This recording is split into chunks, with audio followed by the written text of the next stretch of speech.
Sejarah tanah Jawa di abad ke-17 ditandai oleh gemuruh peperangan, dendam yang membara, dan tokoh-tokoh besar yang namanya tak lekang oleh waktu. Di antara nama-nama itu, Raden Trunojoyo berdiri sebagai harimau Madura, bangsawan pemberani yang menantang singgasana Mataram dengan gagah berani. Lahir di tengah keluarga bangsawan Madura, Trunojoyo tumbuh dengan didikan keras dan ilmu tata negara yang mendalam. Ayahnya, Raden Cakraningrat II, adalah salah satu penguasa Madura yang cukup disegani oleh raja-raja Jawa kala itu.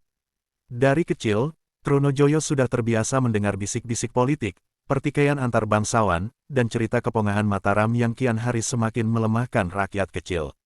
Sejak kanak-kanak, ia belajar silat, membaca kitab Babadan, dan mendalami strategi perang dari para punggawa kepercayaan ayahnya.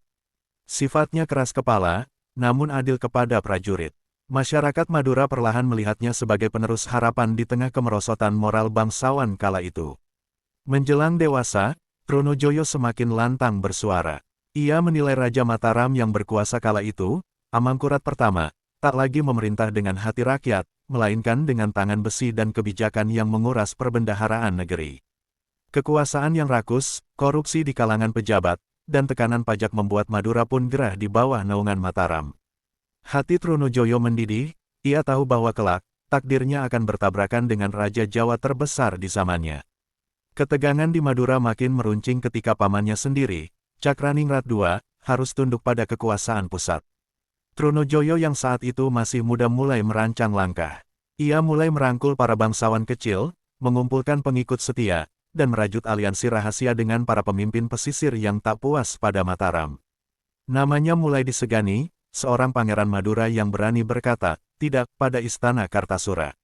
Dengan dukungan Makassar, Trunojoyo memberanikan diri mengibarkan bendera pemberontakan. Dimulai dari pesisir utara Jawa, kota-kota kecil jatuh ke tangannya tanpa banyak pertumpahan darah. Rakyat pesisir, para nelayan dan petani garam, bergabung dengan pasukan Trunojoyo. Bagi mereka, ini bukan sekadar perang, melainkan jihad melawan pajak tinggi dan upeti yang menindas. Keberanian Trunojoyo mengguncang istana Kartasura. Kabar kekalahannya di beberapa kota pesisir membuat Amangkurat I murka. Ia memerintahkan para adipati dan prajurit untuk memukul mundur Trunojoyo secepat mungkin. Namun kepercayaan rakyat pada Trunojoyo justru semakin membesar. Setiap kemenangan kecil menjadi dongeng yang menumbuhkan semangat rakyat di seluruh pesisir utara Jawa. Dalam perjalanan perlawanan itu, Trunojoyo tidak hanya menjadi panglima. Ia juga tampil sebagai pemimpin rakyat. Ia mendengarkan keluh kesah petani, membebaskan pajak di desa-desa yang berhasil direbutnya, dan membagi hasil rampasan perang untuk membiayai rakyat miskin. Kebijakannya membuatnya lebih dicintai daripada Raja Mataram sendiri. Kekuasaan Trunojoyo terus meluas hingga menembus jantung Jawa Tengah. Ia mendirikan markas di Kediri, menjadikannya benteng utama dan pusat pemerintahan sementara. Di sana ia mendirikan pos pemerintahan baru, mengatur ulang pajak, dan merancang strategi untuk merebut ibu kota Kartasura. Langkah nekat, namun ia yakin, inilah jalannya menegakkan keadilan bagi rakyat Jawa dan Madura. Di balik ambisi dan keberaniannya, Trunojoyo sadar bahwa langkahnya berbahaya. Musuhnya bukan hanya Raja Amangkurat I, tetapi juga VOC Belanda yang punya kepentingan dagang di Jawa. Trunojoyo tahu, sekali ia jatuh, Madura akan kembali dijajah, rakyatnya kembali menderita. Karena itu, sumpahnya hanya satu, bertahan sampai titik darah penghabisan, meski nyawa harus menjadi taruhan. Pasca penguasaan Kediri, Trunojoyo semakin percaya diri untuk menatap Kartasura, ibu kota Mataram. Benteng-benteng di pesisir utara pun satu persatu jatuh ke tangannya. Tuban, Gresik, dan sebagian pesisir Surabaya mendadak menjadi basis logistik pasukannya. Sementara itu, para bangsawan yang kecewa pada Amangkurat I diam-diam mulai mengirim utusan ke Kediri, menawarkan kesetiaan kepada Trunojoyo. Di antara sekutu Trunojoyo, nama Karaeng Galesong dari Makassar paling menonjol. Ia seorang panglima tempur tangguh, pelarian dari kerajaan Gowa yang hancur karena VOC. Trunojoyo memberi Galesong dan anak buahnya lahan untuk bertani, namun sebagai imbalan, mereka harus mengangkat senjata di medan perang. Hubungan keduanya bagai saudara angkat yang saling menjaga punggung. Kekhawatiran Amangkurat I memuncak ketika laporan demi laporan kekalahan terus berdatangan. Ia mulai menaruh curiga pada para adipati. Beberapa dituduh berkhianat, beberapa dieksekusi tanpa pengadilan. Ketakutan menjalar di istana Kartasura, sementara di luar tembok, nama Trunojoyo dielu-elukan sebagai Ratu Adil yang akan meruntuhkan tirani. Meski sukses menguasai daerah pesisir, Trunojoyo paham Kartasura bukan benteng yang bisa direbut begitu saja. Pasukan kerajaan masih kuat, dilengkapi meriam dan pasukan elit prajurit keraton. Untuk itu, Trunojoyo mengirim utusan ke beberapa daerah pesisir timur dan Madura, meminta tambahan pasukan dan logistik. Rakyat pun berbondong-bondong mengirim bahan makanan dan persenjataan. Tahun 1676, Trunojoyo menyiapkan serangan besar-besaran ke Mataram. Ribuan pasukan Makassar, Madura, dan Jawa pesisir bersatu di bawah satu komando. Bendera hitam dengan simbol keris Madura berkibar di barisan depan. Doa dan semangat jihad melawan tirani menjadi bahan bakar tempur yang membakar dada para prajuritnya. Amangkurat pertama, di sisi lain, sadar betul kekuatan Trunojoyo tak bisa diremehkan. Maka ia memohon bantuan VOC Belanda. Sebuah keputusan pahit, sebab meminta tolong pada Belanda sama dengan membuka gerbang penjajahan. Namun Amangkurat pertama lebih takut pada Trunojoyo yang dianggap ancaman bagi tahtanya sendiri. Trunojoyo yang cerdik tidak gentar mendengar kabar Belanda turun tangan.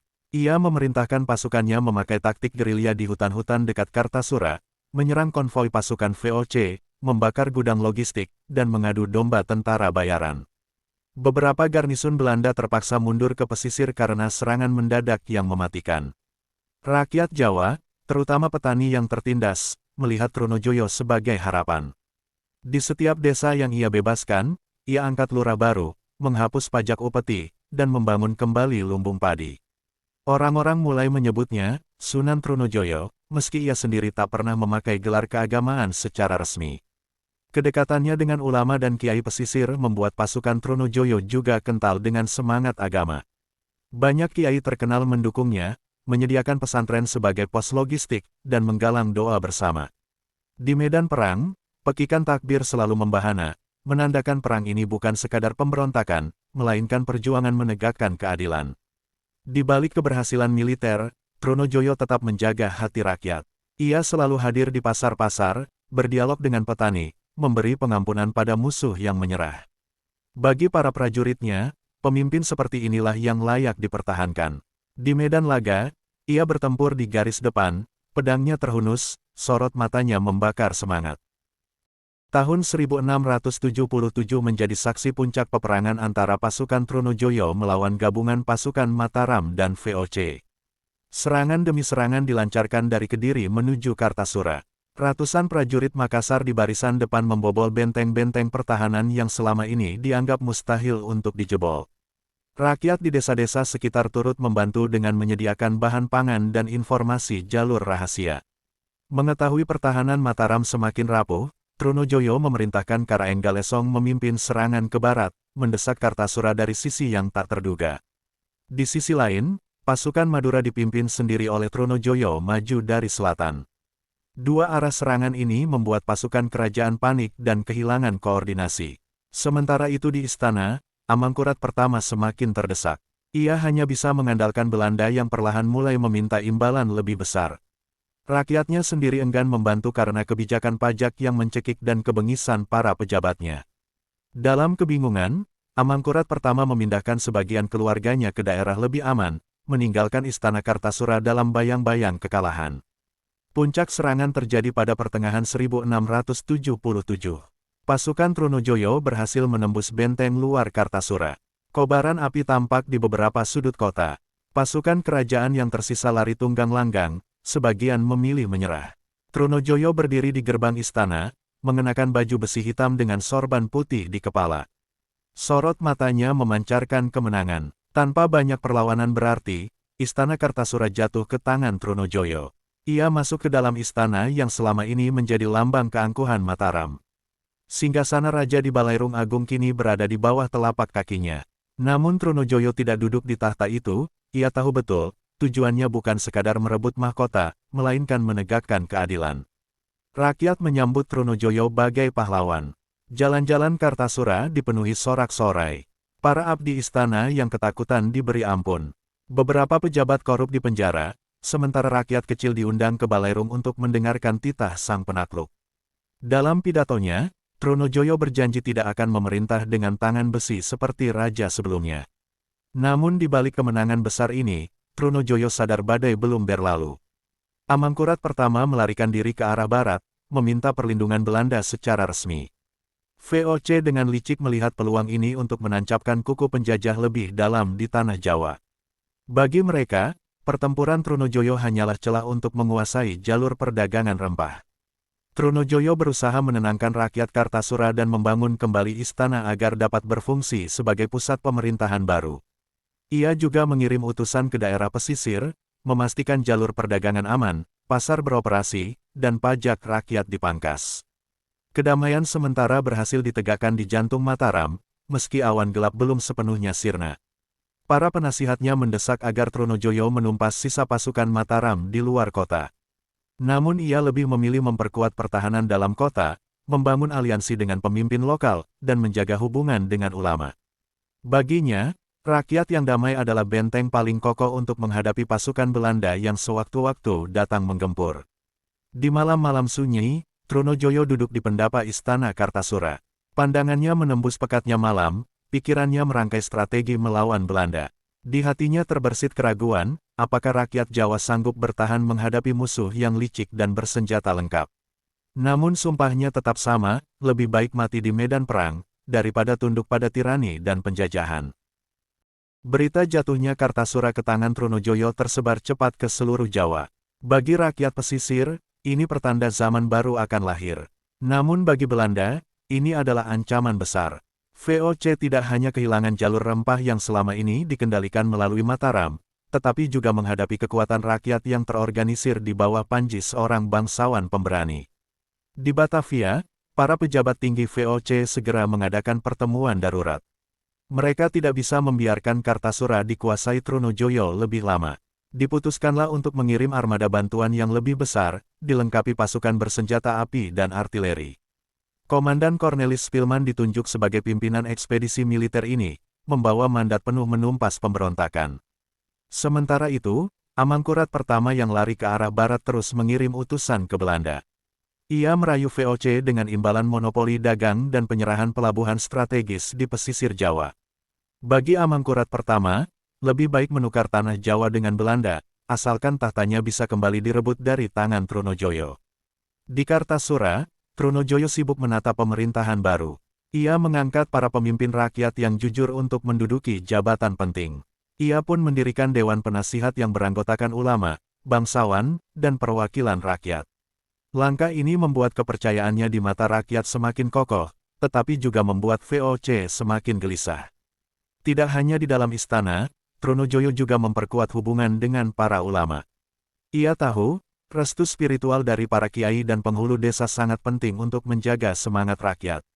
Setiap minggu, ia mengunjungi pesantren-pesantren, berdiskusi dengan para guru agama, dan menggalang dukungan moral. Sementara itu, di luar benteng Kartasura, Karaeng Galesong dengan pasukan Makassar terus menjaga garis depan. Mereka mendirikan barikade di jalur utama menuju kota.